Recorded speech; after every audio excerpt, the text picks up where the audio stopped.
আসসালামু আলাইকুম সবাই কেমন আছেন? আপনারা নিশ্চয়ই কেকের ভিডিও দেখতে দেখতে অতিষ্ঠ হয়ে গিয়েছেন। শুধু আমার পেজ না, যে হারে কেক এখন তৈরি করছে মানুষ, আসলে অতিষ্ঠ হওয়ার মতোই। এই জন্য আজকে আপনাদের সাথে শেয়ার করব চিকেন ফ্রেঞ্চ ফ্রাইয়ের রেসিপি। এই জন্য আমি 2টি বড় দেখে মাংস নিয়েছি এবং এগুলোকে স্লাইস করে নিয়েছি। অবশ্যই মাংসগুলো লম্বা করে স্লাইস করে নিতে হবে। এরপর এই স্লাইস করা মাংসের মধ্যে একটা ডিম ভেঙে দিচ্ছি। তারপর পরিমাণ মতো কিছু টক দই দিয়ে দিব। আসলে এটা মাংসের পরিমাণ অনুযায়ী দিতে হবে। প্রায় 1.5 থেকে 2 চামচ পরিমাণ টক দই ইউজ করেছিলাম। টক দই দেওয়া শেষে এর মধ্যে দিয়ে দিব কিছু আদা, আর আদাটাও দিয়ে দিচ্ছি মাংসের পরিমাণ অনুযায়ী। আদা দেওয়া শেষে মাংসের মধ্যে দিয়ে দিচ্ছি পরিমাণ মতো রসুন।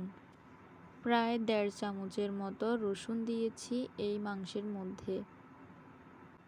রসুন দেওয়া শেষে এরপর দিয়ে দিচ্ছি পরিমাণ মতো গুঁড়ো মরিচ দেওয়ার পর এর মধ্যে দিয়ে দিব চিকেন ফ্রাই এর মশলা। আসলে এইটার মধ্যে এই চিকেন ফ্রাইয়ের মশলাটাই হচ্ছে আসল। এরপর মিক্সড যে মশলা থাকে ঘরে, ওই মশলাটা দিয়ে দিচ্ছি। মশলা দেওয়া শেষে দিয়ে দিচ্ছি টমেটো সস। এরপর দিয়ে দিব সয়া সস। আপনারা চাইলে চিলি সসটাও ইউজ করতে পারেন, কিন্তু আমার বাসায় চিলি সসটা আপাতত নেই, শেষ হয়ে গিয়েছিল।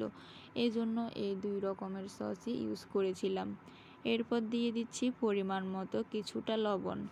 লবণ দেওয়া শেষে সবগুলা ভালোভাবে মিক্সড করে নেব। এমন ধরনের নাস্তাগুলো বিকেলবেলা অথবা সন্ধ্যাবেলায় খুবই ভালো লাগে।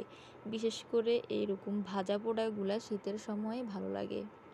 আর আমার একমাত্র ভাগ্নির এই চিকেন ফ্রাই, চিকেন কাটলেট এগুলা তার অনেক বেশি পছন্দের।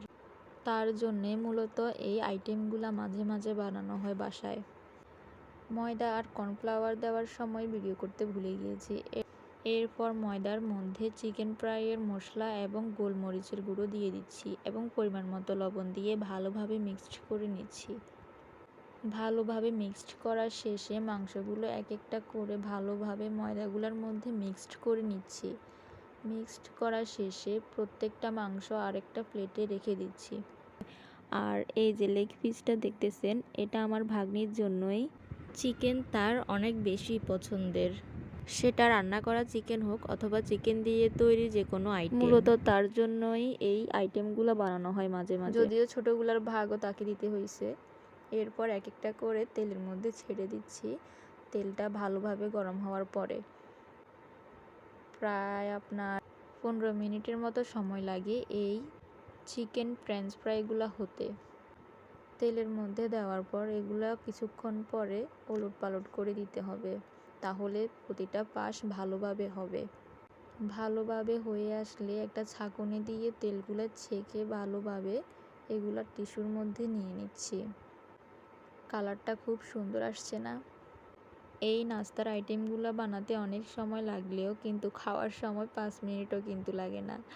আমার আব্বু তো বলতেছে সারাদিন নাকি চলে গেছে এই ফ্রেঞ্চ ফ্রাইগুলো বানাতেই, কারণ আব্বু আমার থেকে আরও ভালোই পারে এই আইটেমগুলো বানাতে।